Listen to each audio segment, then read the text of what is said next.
right, welcome. Hi, friends. It's me, Diane Dixon, with the Agency for Life Transformations. And this afternoon, we have a special treat. I'm very pleased to introduce you to Misty Dawn. Misty is a Reiki master. She is a healer, a crafter, a writer, a creator, and she's the owner and operator of Radiance by Misty Dawn. And I am very blessed to be able to call her my very, very dear and special friend. So I invited Misty on because I think you are going to be very intrigued and inspired by her story. And so without further ado, I bring you Misty Dawn. Hi, Misty. Hi, Diane. Thanks for having me. Thanks for coming. Yes. So just to get us started, I wondered if you could share with us a bit about your story and your journey with Jeffrey. Oh, okay. Well, Jeffrey is now 18, diagnosed with autism and ADHD. He is such a success story. He makes me proud to be able to call him son for sure. Because of what he's done. I like to say that he guided me to what he needed done for his own journey. Jeffrey was not diagnosed with autism at birth. Started to notice that Jeffrey was different at a very young age, but there was no implications that there was any kind of unusual behavior that would be associated with autism. It wasn't until he got into school around other children that the behavior started to become more and more prevalent. And it wasn't until he entered into first grade where the battle kind of began, and the questions kind of stirred in my mind at that point too, to determine why was a first grader being failed. And so because of that question is what led me to the next question, to the next question, to the next question in regards to Jeffrey. And so what was it that you were seeing? So he was getting failed, so he was not achieving in school as a 5 or 6 year old. But what other signs were there that he was presenting with? Well, we called Jeffrey Little Buddha at a very young age because he would always have these very profound comments, that he would make that would be just so far beyond his years. And we've seen that out of autistic behavior, or autistic children. They tend to be able to look at a wider scope of things. But also when he entered into school, the very odd behavior where he was rolling on the floor, screaming out loud, laughing out loud, that kind of behavior that he was demonstrating in school.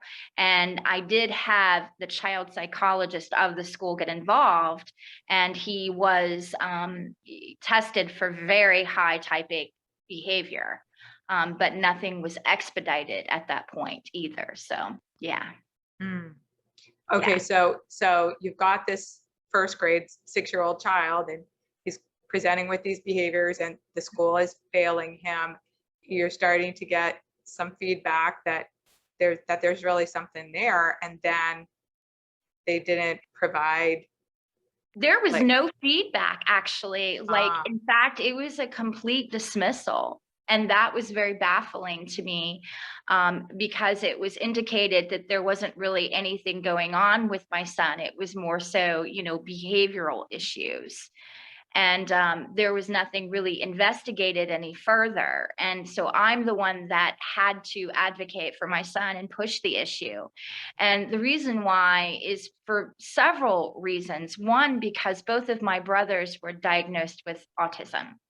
And so, growing up and seeing that, you're able to correlate the behavior and start to have those questions kind of unravel in your mind. Is there a possibility that this is what's happening?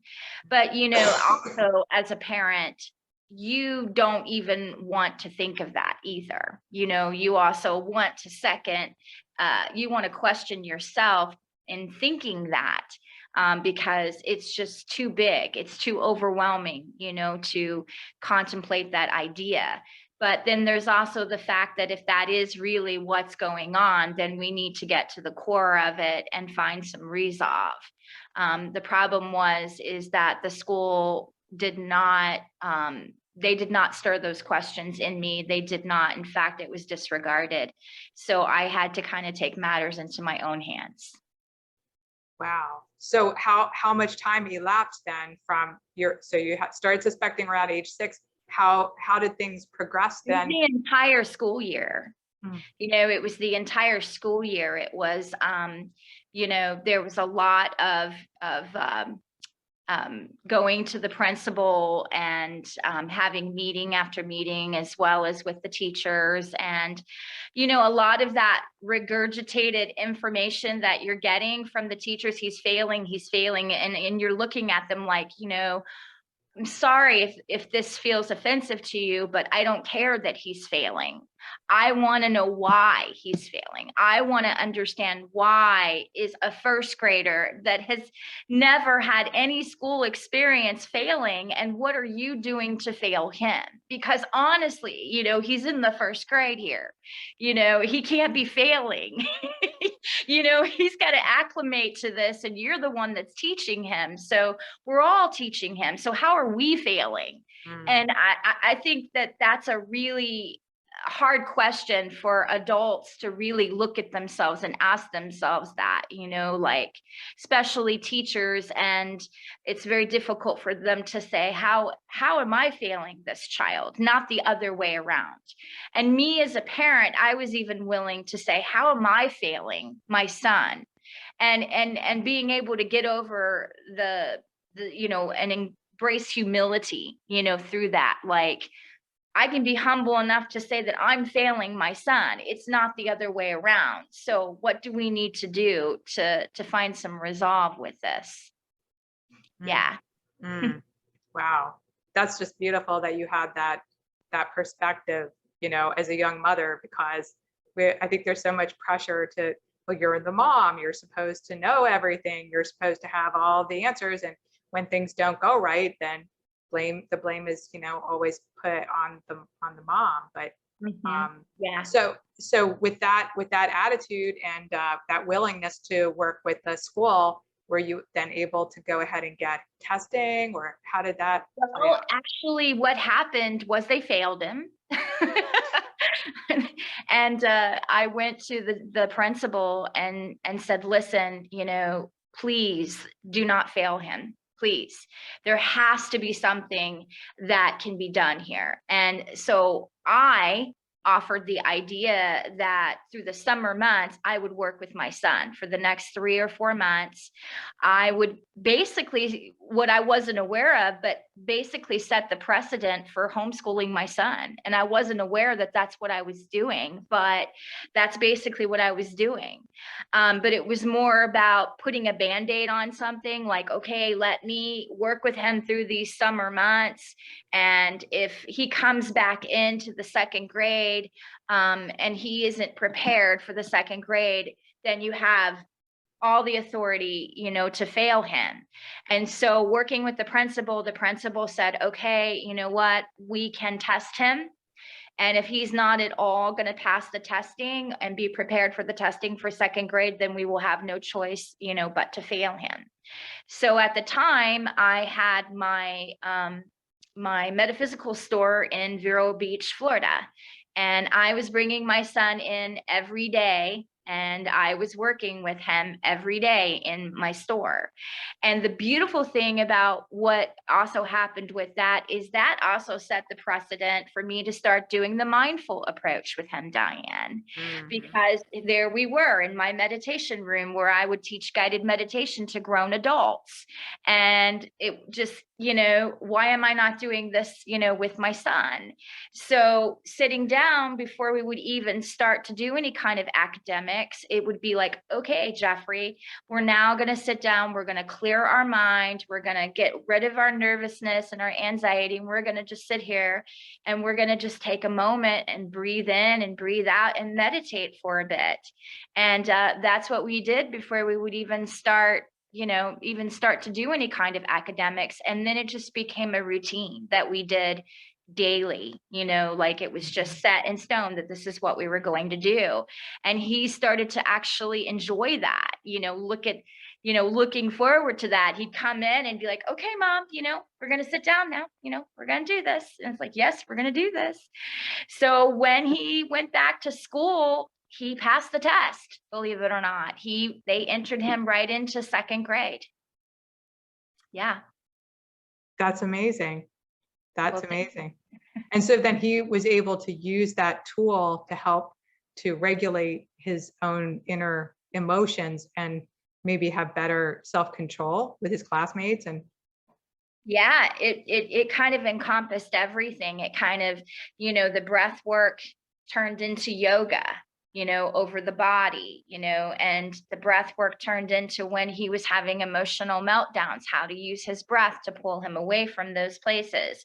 When he would get aggravated, when he would feel overwhelmed, whatever, it all just kind of, encompassed the whole mindful approach that just kind of just happened, it just was just led there. I can't say that there was even any kind of recipe, but now I can see there was a recipe, because isn't that how recipes are formulated anyways? You just take something from here and here and you put it together and suddenly you've got something. So that's kind of, what happened. It just all kind of happened.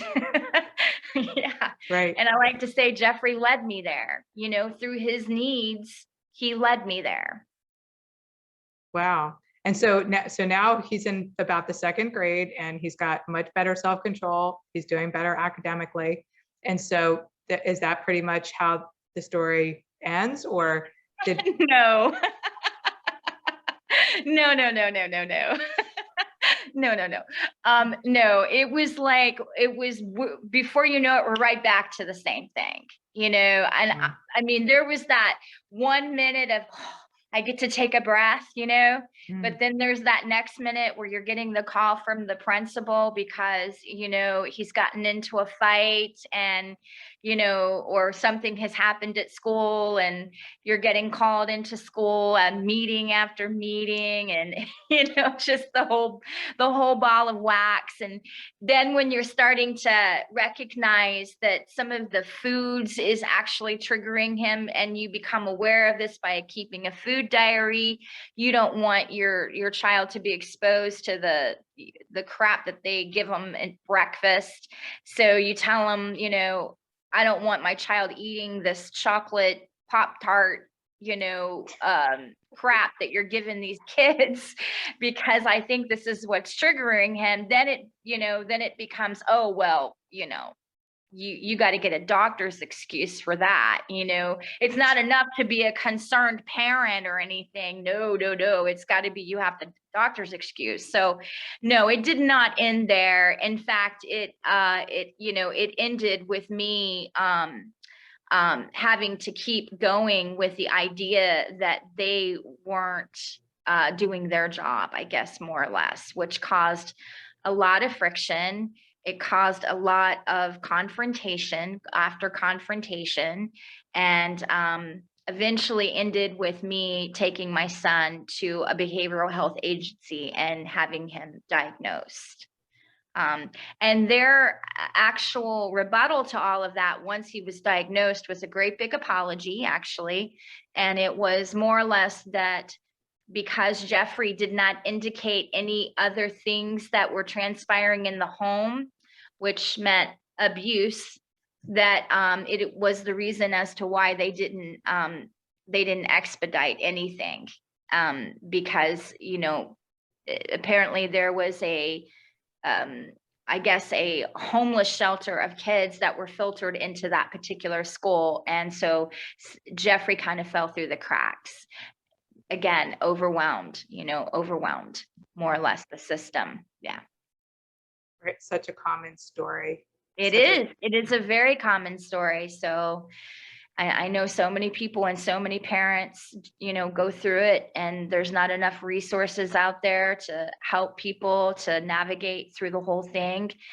And even for myself, I had to get very creative in ways to help my son. I couldn't get any kind of financial help for him because I owned a business. So therefore, I made too much income, but then I didn't make enough income, to pay my bills half the time. It was barely afloating, and going through a really stressful time of divorce as well, and having to really take this on. And so I eventually had to close my storefront so that I could just say I made no income and dedicate myself to my son, more or less, to what he needed done. Yeah.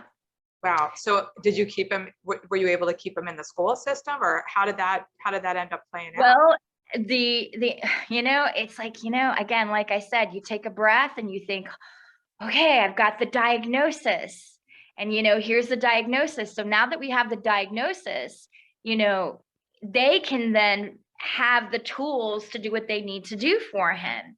And even when he received, and I want this to be really, really important, because I feel that this is the most important thing that parents have to remember. And it has to become a mantra for them as well as become a mantra for their child.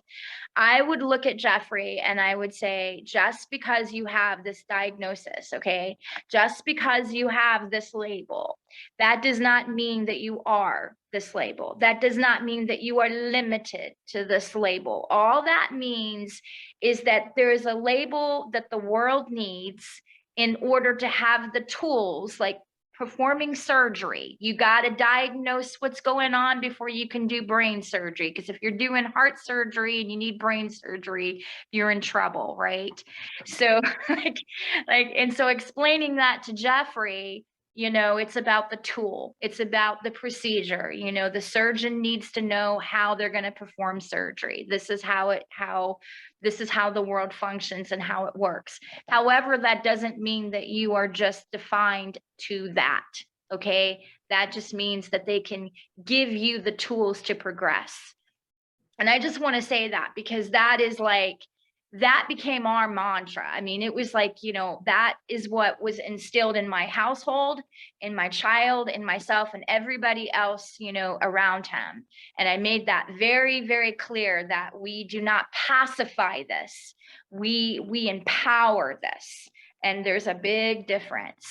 So yeah, definitely. And when we went into a different school, I took him out of that school thinking, now I have a diagnosis, we're going to be able to move forward, get an individual learning plan for him, because that was the goal. I just wanted for him to have some specialized learning. But when we got into the other school, it was a completely different scenario, a completely different rebuttal, where they essentially said, we're not understanding why the school didn't do the diagnosis, and we're not understanding, why the school didn't start an individual learning plan. And now it's going to take us 6 months to a year to do this. And, as we do this, he may fall through the cracks academically. So it was just like, it was just one that you think you're getting over the hill, only you find that there's a mountain on the other side of it. And so his counselor, who came to the house, it was weekly, sometimes 2 times a week, to do the diagnosis, because I refused to medicate. That was the other thing. So we did not have a psychiatrist involved. Therefore, since I refused to medicate, they assigned me in a counselor, and the counselor came to the house to make the diagnosis. And that took, 8 months to a year before the diagnosis actually happened. And once it happened, then the counselor was very, very involved with Jeffrey's emotional well-being, and had suggested to me that if I could, that the best approach with Jeffrey would be to homeschool him, since we were looking at another uphill battle. And because he had so much that had transpired, with the other school, there was already that kind of post-traumatic PTSD, want to go into your shell, not deal with school, and also not even thinking that you're capable of learning. I remember there were many days that Jeffrey came home crying, thinking that he just wasn't capable of learning. And there's nothing more heartbreaking than that to a mother, when your child just doesn't think that they can learn. And I would say to Jeffrey, it's not that you're not capable of learning, it's that we haven't found someone who is capable of teaching you how you learn. And once we do that, you're going to find out how unbelievably intelligent you are. So, yeah. Wow. Yeah. Yeah. I kind of got a little choked up there too. It's like, it's your story, but then when you start to talk about it, it's like, oh, wow, we did go through that, didn't we? Okay. Right. Yeah. And especially because, you have to be aware of the fact that many, many, many countless thousands of children are going through the same experience right now as we speak. Yeah. So wow, we have a lot of work to do as a society, really, Yes. when our children are suffering like this. But your story just absolutely fascinates me. As I'm listening to you, one question I'm just wondering how you would respond to, because I hear people saying that there's something that can be almost offensive about this idea that that we're trying to fix, or we're trying to cure autism, because people with autism are amazing people. They have capabilities that other people don't have. And so I know how I would answer that question, but I'm just curious to hear, like, what do you say when people come at you with that? Are you trying to fix or cure autism? Well, I mean, I guess that would go back to just, us as human beings. I mean, do we not want to continue to evolve? I mean, do we not want to continue to be better? Do we not want to continue to progress and to learn and to be more and to aspire to greatness? I think that there is a very satisfying feeling for anyone who's able to go out and into society and thrive. Why would we not want that? Why would we not want that for a child, regardless of what label? And I guess I would have to say to people that sometimes we have to be very careful that the things that we are accepting as greatness is something that we're accepting as greatness because we don't want to look at it any deeper than that. We don't want to see that there could be more, that there absolutely could be more, and that accepting things as is can limit the potential of what they can be. And that's what it was for me, because it wasn't like I went, oh my God, my son is autistic. Oh, this is horrible. This is terrible. What should I do? No, it wasn't like that at all. It was more along the lines of, I don't want my son to be medicated for the rest of his life. I don't want him to feel isolated from people. I don't want him to feel like he can't feel or that he can't express.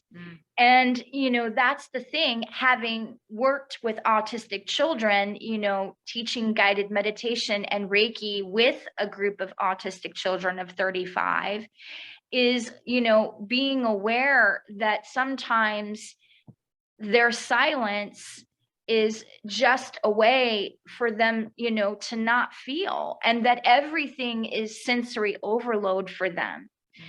Everything is sensory overload. And man, if you open them up, they just blossom, they just have so many things to say. But it's when you get acclimated to this behavior of this is how they are, that you never know how they can really be. So I'm sorry, did I make you cry? Well, I mean, honestly, the topic does it does kind of invoke some emotion from me, because it's like the way that I would say it is that what we want to do is we just want to help to remove barriers. That's all. Exactly. That's all. Exactly. So Exactly. we don't want to fix anything, or we don't want to alter, personality traits or characteristics. But what we want to do is we want to address anxiety, we want to address fear, we want to address isolation, we want to address depression, we want to address self-harm, these things, Self-loathing, right? self-loathing. And I Yeah. mean, isn't those the same issues that, every human being deals with anyways? Yes. It doesn't matter if you have, autism. It doesn't matter if you have a mental illness. It just doesn't matter. The bottom line is that we all have those obstacles to face. True. And we can either submit to those things, or we can say, I'm going to aspire to encompass the full experience of myself. And I think that's the word I would like to say, because I wanted my son to fully experience himself. Mhm. And that meant not in this limited box idea or label, but to be able to break free from that and be whatever he wanted to be, and to be able to experience himself fully. So you can only do that when you take away all of the obstacles, right? You can't fly, if you don't have wings. Right? Right, right, So we're right, all growing wings, so yeah, right. so we can Exactly. fly. Exactly. So with these tools that you're able to equip Jeffrey with, and addressing, you notice that there were foods that were triggers. Oh, Um, yes. you got him you did a lot of homeschooling with him. He got some intensive. It sounds like just the diagnostic process was an intensive process, and then that led to a relationship with a counselor that was very supportive in helping him with his emotional regulation and so forth. So all of these things sort of culminating together. At what point in time did you say, "Hey, I think we're gonna get through this thing, and I think he's gonna be able to assume his place in society"? Um, how did? Um, wow. I would have to say that was probably about 6 months ago. Um, um, yeah, you know what? I think that when it comes to parents who are living with this label of autism or special needs, that there's always that question mark that you're living with on a daily basis. It does not go away. You're living with that question mark on a daily basis of, are they going to be able to thrive in society? Am I going to have to make arrangements for their future? Am I going to have to make sure that if I'm not here, that there's a caretaker? Is he going to have to go into a group home? I mean, I think those questions you live with on a daily basis, because you don't know. And even though you might see, success toward their emotional well-being and the expression and everything, you still don't know how comfortable they're going to be in their own skin when they're surrounded by strangers, or when they're put in a work environment. I mean, everything that is presented to them new is a whole nother challenge, which is why we know that autistic children, they want everything to be the same, because it brings that consistency and it doesn't challenge them emotionally. And I would say that that's probably, and I'm going to say it. Yeah, I'm just going to say it. I would say it's probably the worst thing to do. Because that's one of the things that I did with Jeffrey, is I pushed him out of that consistency, and I never gave him a place to dwell that was completely comfortable. It was like, nope, we're going to do it this way this day, or we're going to do this now, we're going to do this now, or we're going to do this, or we're going to try this. And I had homeschooled him I put him into school, because it was like, it's time. He's got to go to school now. He's got to get back into the social environment, and he's got to be able to interact with other children. I can't protect him from this. This is not doing him any favors.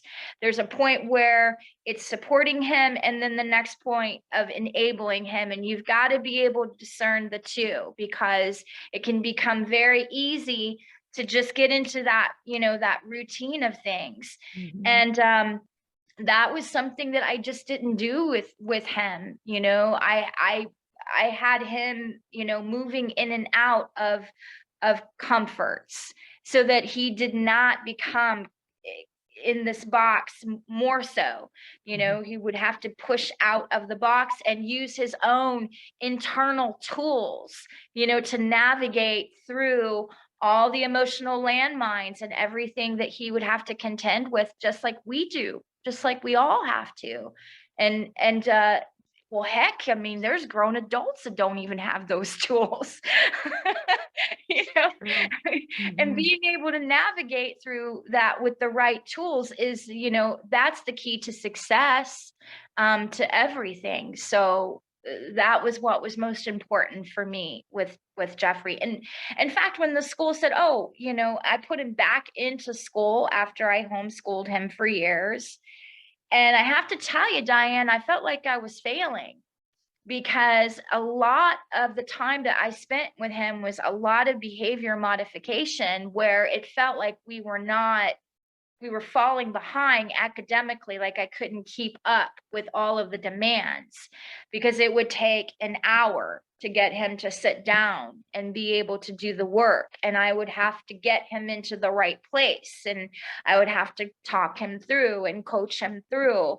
And then there would be a lot of frustration, also going on his part and my part, and me having to walk away, and me having to walk away and doing my own breathing techniques that I was teaching him. Okay, Misty, you can do this. Breathe in and breathe out. And, and getting back into that center for myself. How can I expect him to be into center if I'm not into center, So I would have to, take that responsibility on my own as well, and walk away and say, you're getting frustrated. He can sense you're frustrated. He can sense you're upset. He can sense this. Walk away, Misty, and come back. And I did. And he, they watch. And they see, what you're doing. And when they see you doing that behavior, then they start to take it on as well. So I started doing that, with him, and what a difference that it absolutely did make. Just implementing the entire mindful approach for him and for me as well. That's a beautiful story. That is really, really beautiful, how you met him where he was. And yes. you cultivated the skill that you were instilling in him, in a deeper level as well. So that's like spiritually growing, emotionally growing, mentally growing. I mean, my child, he was just as much as my teacher as I was his teacher. He was teaching me as I was teaching him. And it was just a very, a tantric dance of love and patience, and I guess an understanding of two souls recognizing, hey, we're in it. We are so in this. We're doing this. And that's how it felt like, with him sometimes. It was just like this bigger soul, just in him, just understood that, but then that other part of ourself that, still wants its cookie. I still want my cookie. Give me my cookie. Right? Yes. Yeah. Yeah. The child, the inner child. Of course, yeah. of course. Wow. So would you like to share with us, maybe like one of your greatest moments of just realizing that that Jeffrey's hard work and your hard work had actually paid off. And oh yeah, this is in the book. You know, this is the best part, and this is in the book, and it was Jeffrey's 18th birthday, and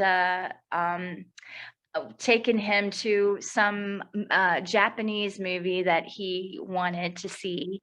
And he was sitting in the back seat of the car, and he was just talking about the movie, me and his sister and I. And he says, Mom, what exactly did he say? He said, I've been thinking about what I'm gonna do. And I said, okay, what do you mean? What are you going to do? Like today, tomorrow? Like, we're in the car right now. What are you talking about? What you're going to do? We just did it. We went and saw a movie. And he's like, well, I just turned 18, and I know that I've got to take my, gosh, I can't even think of the word right now, the schooling that he has to take since I pulled him out of school, high school for COVID. And he says, and I know I got to do that, but I've been thinking about what I'm going to do. And I said, well, what do you mean what you're going to do? And he said, my life, Mom, my life, what I'm going to do with my life. And I just had this moment of what, never thought, that we would have that conversation. And never thought that it would be something he would be initiating, for that matter. So then he proceeds to tell me, yeah, I've been talking to my friends online. So this entire time I'm thinking he's back there in this bedroom in La La Land. No, he's investigating, he's investigating. And he says to me, I don't think I'm going to do the traditional college. I think I'm going to do hands-on, find something I like to do hands-on. My friends that are all in college are telling me, don't do that, do this. And so he's been investigating what he wants to do with his life when he grows up. And I just have to say, he now works at Krispy Kreme. It's, basically an entry-level position, but that was an accomplishment because I didn't know. I didn't know if he was going to be able to do it. I didn't know if the pressure was, heck, there are high schoolers that can't do it, that don't have any kind of special needs. And so I wasn't sure. And now, he not only did he do it, but he has just been awarded with $2 an hour with a raise, with being $2 an hour. And to him, it was like, oh, I got a raise, whatever. Like, Jeffrey, it's $2 an hour raise. Oh my gosh, you've only been there 6 months. But apparently his evaluation was super high. And recently, he now runs the Krispy Kreme. Like, it's just him and the manager is in the back manager's office, and Jeffrey is running the drive-through. He's doing the retail, the front, cleaning. He's doing it all. And just this morning, he was supposed to be at work at 11 o'clock in the morning, and his boss, they don't know his diagnosis. They know nothing. His boss called him and said, we need you to come in early. Can you come in early? Because we had to send some people home and we need you. And Jeffrey walks out of the bedroom and says, well, I got to go in. My boss called me in. I got to go. I was like, okay. How awesome is that? Like, it was just so hard. Oh my God. Like, yeah, and they don't know. They don't know about his diagnosis. They have no idea. But all they do know is that he has become one of their most valuable employees and most dependable employee. Yeah. I love it. So I've always been interested in success stories. I feel if we want to help people succeed, then we should study success, not failure, right?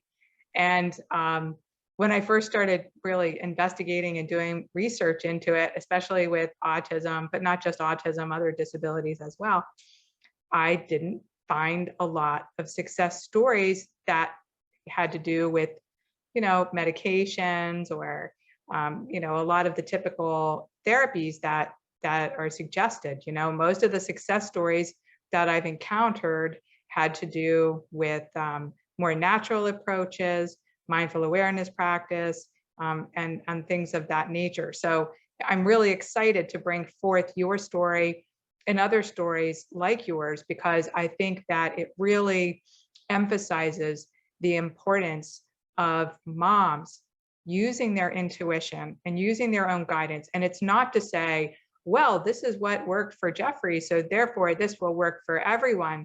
To me, the formula, as it were, behind the story is you trusted your gut, you listened to your child, and you used some trial and error.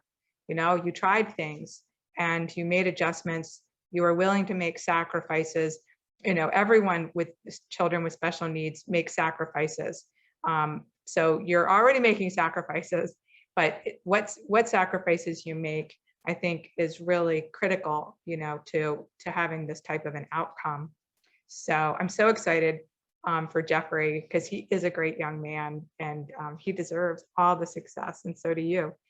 So can you tell our audience a bit about Radiance by Misty Dawn, and the products that you've developed, and how does that fit in with Jeffrey's story and how you help others? Well, the Radiance by Misty Dawn is my apothecary bath and body healing store. And the serum that I make is an all natural herbal serum. And Jeffrey, again, he was the guinea pig, more or less, because it just randomly happened. Like, as I said, things just randomly happen. We had him on melatonin because one of the biggest issues for autistic and ADHD, and especially, is they can't settle their bodies, they can't settle their minds to get enough sleep at night. And then the issue then affects them the very next day. They're groggy, they're impatient, they their irritation is even more emphasized. They don't want to be engaged, they just want to be left alone, and it's very hard to work with them when they're that way. So melatonin wasn't working, and after doing some research, I realized that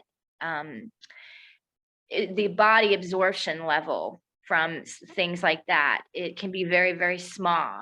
And so what happened is I had my serum, and was using it and developed it for pain, because being a massage therapist as well and healer and Reiki master, a lot of my clients were suffering in pain, and they kept asking me, was there anything that they could do outside of having, session work with me? And I just said, okay, let me figure this out. And, got on that little thing called the web, and Googled and went to my kitchen and threw it to the wall, more or less, and said, okay, this herb does this and this herb does that. And, boom, boom, boom, and threw things together and made a lot of mistakes. And my kitchen smelled funny, for several weeks, but finally came up with the right concoction, and said, okay, Jeffrey, here you go. Try this, put this in your water and go take a bath with it. And he did. And it was so amazing. I even have it on video where he slept through the entire night. He slept through the entire night and was like, oh my gosh, I couldn't get to the bed, quick enough, Mom. So after seeing that, realizing how this was affecting the entire central nervous system, and inflammation in the body, as well as detoxing the body, getting the heavy metals out of the body, just all of that affects the brain, the brain chemistry, and those are huge factors. And you put that, in together with all of the other things. We did pet therapy, because Why did we do pet therapy? Because, and I'm not ashamed to tell, and Jeffrey isn't ashamed for me to tell the story, but there was a time where Jeffrey put our cat's paw in boiling hot water. And and I asked him, why did you do that? And it was more like, well, because I just wanted to see what would happen. There was no connection to, this is a conscious living being here. So we started doing pet therapy. We started doing pet therapy with him, and touch, lots and lots and lots and lots of touch. And behavior modification, reinforcement, breath work, yoga. I mean, that was all of these things were huge, because it was all about, how do we empower you? Because that's what it was all about. How do we empower Jeffrey? Because Jeffrey needs to be empowered. And that was the approach that was taken, was how do we empower Jeffrey so Jeffrey can empower himself and overpower the things that are having power over him. Does you see what I'm saying? So that he would have that power, even making him aware, if he wanted that ice cream, because he wasn't allowed to have that ice cream. He wasn't allowed to have those red dyes. He wasn't allowed to have those foods with high preservatives. He wasn't allowed to have the chocolate this and everything that he would see his friends eat. Well, why can't I have those things? Well, you can't have those things because this is what happens. This is how you are when you eat those things. And so if you want those things, you have to show and prove to me and to yourself, for the most part, that you are able to enjoy these things, but these things don't take over and overpower you. So I would explain it to him, like a video game, because it's always about where they are, meeting them where they are. And so I would say to him, Jeffrey, if you're going to fight a boss, what do you do before you fight a boss? Okay. And you have to fight a boss to get to the next level, right? So that's life. We all face our bosses, right? And we have to get to the next level. So how do we get to the next level? And he said, well, you power up.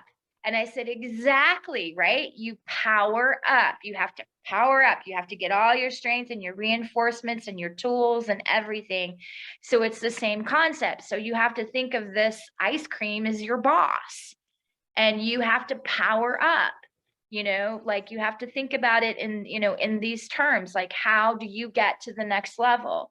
You want to enjoy this, but it's not allowing you to enjoy you, the rest of you, because then you're not good in yourself. So it was all about empowering him. It wasn't about you do this, do this, do this, and do this. It was all about constructive ways of, how can you feel more powerful? And do you feel powerful when you're banging your head up against the wall? Because I'm pretty sure you don't. And do you feel powerful when you're hitting yourself in the face? Does that feel good to you? Because I'm pretty sure it doesn't. So at what stage in time was he engaging in those types of behaviors? Was that when he was smaller, like around age 6, that he was doing more of the self-harm? And then at what point in time? I'm just trying to the timeline with that? Yeah. It was all the timeline of the first entering into the first grade. He was demonstrating all of that behavior. And everything's a little blurry because it was also the time frame of when things were dissolving also between me and his father. So there was a lot of emotional distress that was going on too, where promises were being made by his dad, and his dad wouldn't show up, and those kinds of things that just added to it. But yeah, he definitely demonstrated that behavior where he would hit himself in the face. He would bust the windows out, in the bedroom with his bare hands, scream out loud, and then it was like he would go to school and, it was like the behavior kind of changed into something else more along the lines of just kind of disconnecting from everything, Mm-hmm. you know? Mm-hmm. So it's kind of the same behavior, but it was just done differently. Like, there would be more of a anger outlash at home. And then when he'd go to school, it would just be more of, wanting to be a ghost and disconnecting. I get Yeah. that. I mean, that actually makes perfect sense. You're turning it inwards, you're turning your frustration and your anger inwards on yourself. And then after a while, you just become numb, right? Yeah. And then you're just disconnected entirely from Right. everything. Wow. Right. Yeah. Yeah. Yeah. This has been great, Misty. I've really enjoyed this. What I think is that it would be super cool if we could have an open session to where parents could ask questions of you Oh, and, absolutely. I would love that. Yeah. yeah, yeah. Yeah. I would love that. I think that's one thing that's really missing is that support that parents need. You had your inner reserve that you were able to draw on, but for a lot of parents, especially moms, when you're so overwhelmed and you're so isolated, you may not have that reserve to draw on, and we really need each other. And Absolutely. mhm, And that is what I would say is absolutely paramount in this entire experience, because you can't empower your child if you yourself aren't empowered. And so that's the thing, and I think that the problem is that there's so many authoritative voices that goes on inside, people's minds, that they don't even recognize, that they've kind of given their power away because they don't feel that they are the authority. And I like to tell parents that you are the absolute authority when it comes to your child. The doctors are not, the teachers are not. You are the authority. And if you can tune into that, if you can just tune into that within yourself and the connect that you have with your child, you will be able to even sense what's going on with your child. Because I know that what's difficult is when they have that kind of behavior, is that a parent doesn't understand it. They feel disassociated from it. Therefore, that's why they don't feel empowered to be the authority. So they give the authority to someone else. And does that make sense? You see what I'm sure, saying? Because there's a right. disassociation, Mm-hmm. because it's kind of like, well, wait a minute, they don't act the way I act. And so I don't know what to do. I don't know how to address this. I don't know how to fix this, or to relate, or to do, how do I do this? So Right. there's that immediate shutdown that happens in the parent, where they feel just extremely overwhelmed, Mm-hmm. and they're looking for that help. They're looking for that, that guidance. Right. But that, being someone who's taught meditation and Reiki and spiritual growth workshops, it's like, it's the same thing, guys. If we look for it outside of ourselves, it doesn't matter the context of anything. If we look for it, outside of ourselves, then, we're giving it away. Mm-hmm. We're just giving it away. And so it's like, it comes back, from within. And I know that a love that a parent has for their child, that if they can tune into that, if they can just tune into that very thing, they will be able to understand that child. They will be able to understand what they're saying, even when they're not speaking things that make sense. You'll Mm-hmm. just be able to sense what's going on. And if you do that, and you don't give the authority to everyone else, you're gonna empower yourself, and then you're gonna empower your child. And that's what it's all about. I Yeah. mean, in the grand scheme of life, in everything. Indeed. And so, what would your message be to parents who are maybe feeling judged and condemned? Who hasn't been in a public place with the kid, having the full-on tantrum, in aisle 5, right there in front of everyone, and you feel the looks and you feel the disdain Oh and you feel yeah, the judgment. been there, Mhm. been there. You know, it's like I said, it's all about tools, right? So, you know, it's like you can't break. I always say this to Jeffrey. It's like you have to know your tools, right? So you can't chase butterflies with a sledgehammer, and you can't break walls with a net. So, you know, when you're in those situations, you got to be able to own that warrior in yourself. And what I mean by that warrior is to know that these people can't possibly understand completely the experience that you're having. Therefore, they're making their own disassociation by their judgment. You know, so that is their way to disassociate, is through their judgment, you know, because it's not something that they completely understand. You know, they're not taking that time. And you have to be able to, as a parent, to recognize that that's where they are. And it's not a reflection upon you as a person or as a parent or any of that. It's just a reflection upon them and where, you know, and where they are. And that's it.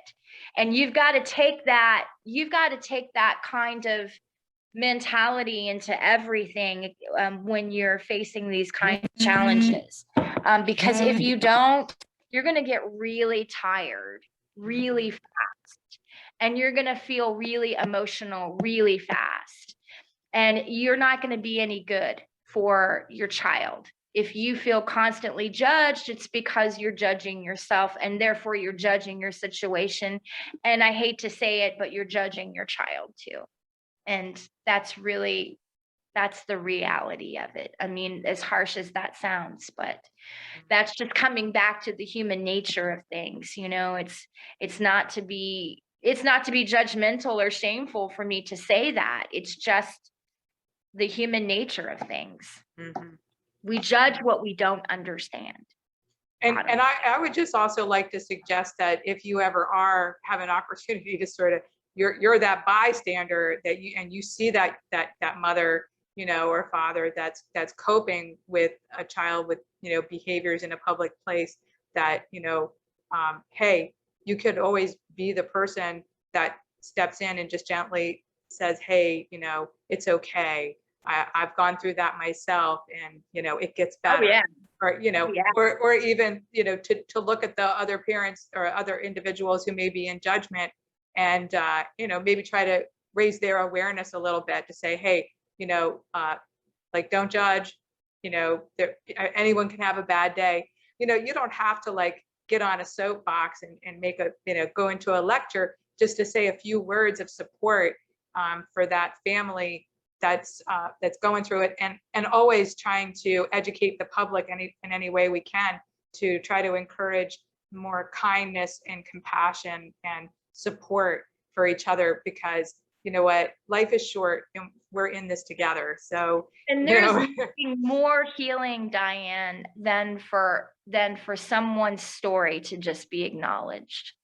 You know, just to hold that space, to, you know, to look at a person and just, you know, I'm holding that space, you know, for you, you know, just to acknowledge that person's story is the most healing thing I think that we can give to each other as human beings.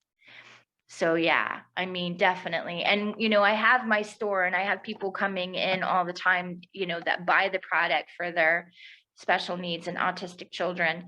And they've got a lot of stories, you know, to share, and they have a lot of questions. And, you know, the only thing that I can ever just say to them is just, you know, is you gotta empower you. Like, you know, like, bottom line, you've got to empower you, and you have to know that you're not the only one, you know, that we're all going through this in some way. And for those people that don't understand, that's okay, because that's not their journey, that's not their path, you know. Because I think you're aware, Diane, that, you know, I put out a little bit of my story on a couple of groups and got a little bit of negative feedback, where I think they felt that I was, you know, looking at autism as a bad thing and looking for the cure for autism.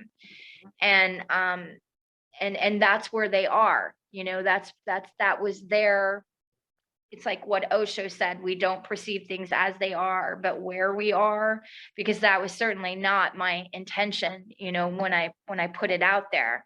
My intention was, to empower people, to empower parents that are going through this, and to give them some tools that maybe, they don't have.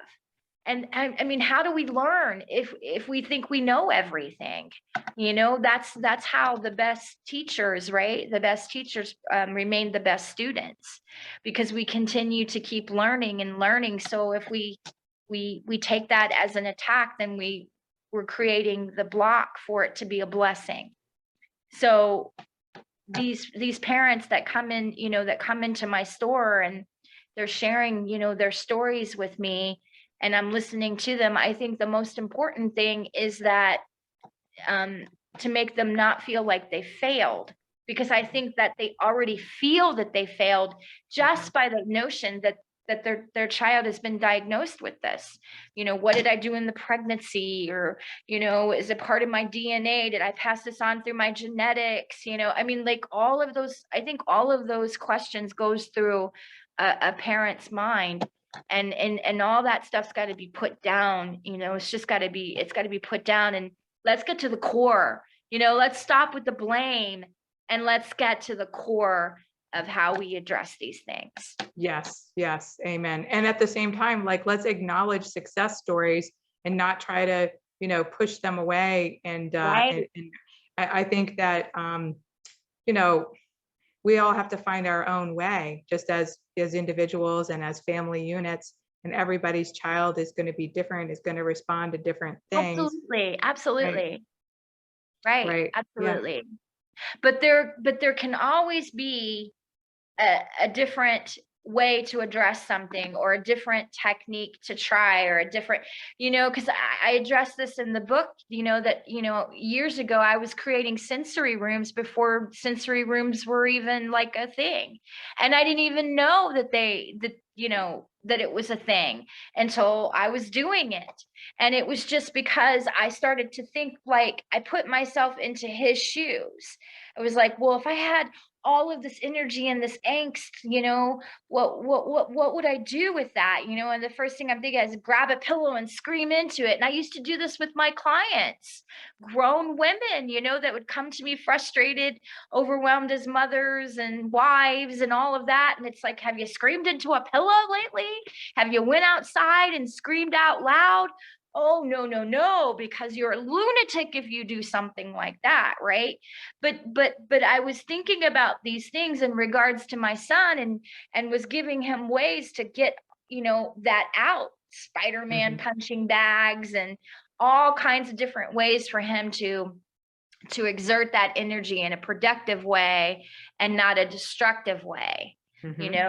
To make him aware that there is a way that you can do this constructively, and there is a way that you can express yourself, and you don't have to go into a room screaming to overcompensate everything that you're feeling. There is a different approach that you can take, and just showing them, and they're not going to get it the first time. And that's the thing too, I think is important, is that, parents, if something doesn't work the first time, then they stop, and then it didn't work. Well, no, it didn't work, because they need to have this done over and over and over, so that it starts to sink in that they can change that demeanor, that they start to see the demeanor changing in themselves. Something I used to do when Jeffrey would have an outburst, we'd be in the middle of Walmart and he'd have an outburst. I would get on the floor and have an outburst with him. I would get on the floor and have an outburst with him. And then he would look at me and he would see that my behavior, and he would just stare at me like, what are you doing? And he would stop. Now, of course, we had a lot of attention drawn to us by other, adults, but it worked. anyways, a little unorthodox approach. I guess not many people would do that, or maybe I don't recommend it, but it worked. Well, and I think that anything that you can do to remove the shame out of the equation, There you go. it's like, well, listen, I'm just going to join you Yep. right where you are. And Yep. Yes. yeah. I didn't even realize that's what I was doing. It was just that, you know what? I'm not ashamed to do that. I don't know, but it just like, I wanted to mirror back his behavior. I Mm-hmm. wanted to show him who he was through me. And I wanted him to see that.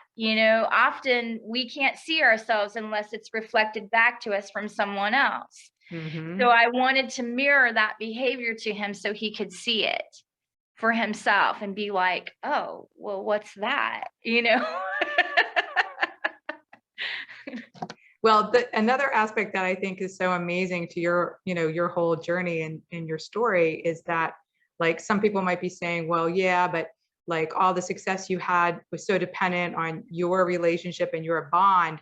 But, the fact that we see that Jeffrey goes to his job and he's handling things, and, he's been faced with some difficult situations that he handled on his own, using the tools and the skills that you instilled in him, but not depending on you. Not, you know what I'm saying? It's like you can't even doubt the success that you've had, because the proof is in the pudding. And the fact that he is now pursuing what he wants to do on his own.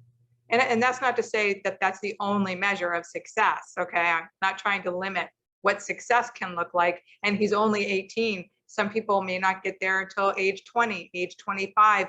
I've seen people get their first job at age 48. So, if everyone goes according to their own timeline, but I do think that it really speaks volumes to how well your approach worked for your son, that now he's got what he needs. And of course, he will come back to you again and again for support and Absolutely. guidance and whatnot. But he's gained his independence, and it's just such a beautiful. And he didn't even remember. That's the interesting thing, is that his sister and I can sit here and talk about some of these stories, and it's like it's another life that he doesn't even remember. He doesn't remember the behavior. It's like so far removed that it's like a dream. Like he doesn't even remember it at all. And I want you to know that, Jeffrey was diagnosed twice. I think I told you this, Diane. He was diagnosed twice, because the first time that he was diagnosed, it wasn't through an actual doctor, because I didn't want medication involved. So they gave me a counselor that came to the house. And when I tried to put him back into school and get an individual learning plan, they would not accept the diagnosis. They said he did not act anything like being autistic or anything like that, and that he didn't need an individual learning plan. So they said, because we didn't have it diagnosed from a doctor, that was basically the loophole that, indicated that there was nothing wrong with him. So I then took him to a psychologist who did not medicate, went to a different agency, and skipped the entire IEP process with the public schools and put him in a private school getting a scholarship. That was the approach that I took.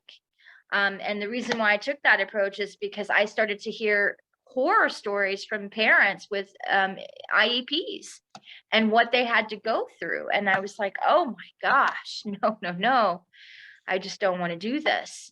So I started, searching for schools, and I got the scholarship to get him into a private school, and he just flourished. He absolutely just flourished.